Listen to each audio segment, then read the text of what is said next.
করে অনেক দূর থেকে আসছি।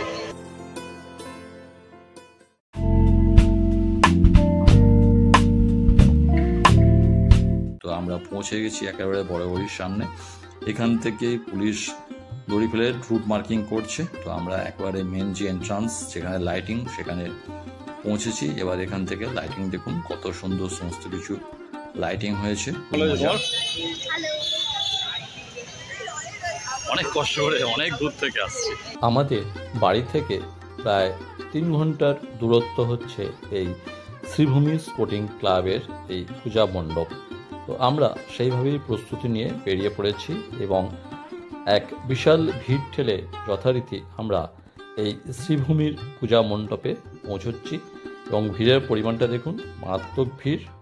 এবং এই যে ভিড়টা এতটাই পরিমাণ যে সেইভাবে ভিডিও ধারণ করাও সম্ভব হচ্ছে না, কেন লাইন সেখানে বেশিক্ষণ থাকতে দিচ্ছে না, তাড়াতাড়ি সরিয়ে দিয়েছে স্বেচ্ছাসেবকরা।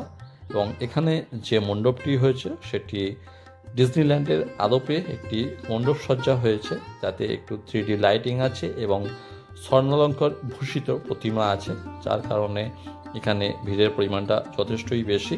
তো আমরাও এখানে প্রতিমা দর্শন করলাম, কিন্তু খুব বেশিক্ষণ থাকতে পারলাম না।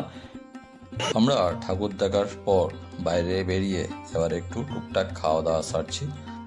আমরা এনজয় করলাম করে এবার মেট্রো ধরেছি। মেট্রো ধরে সোজা বাড়ির উদ্দেশ্যে রওনা। এবার আমাদের লোকাল বাস স্ট্যান্ডে ফিরে সেখানে টুকটাক কিছু খাওয়া দাওয়া এবং রাত্রিরে ডিনারের জন্য কিছু যৎসামান্য জিনিসপত্র কিনে নিয়ে সোজা বাড়ি ফেরা। এটাই আমাদের হচ্ছে আজকের প্রোগ্রামটা। এখানেই শেষ করছি। যদি ভালো লাগে তাহলে অবশ্যই একটা লাইক দিয়ে চ্যানেলটা সাবস্ক্রাইব করে পাশে থাকবেন।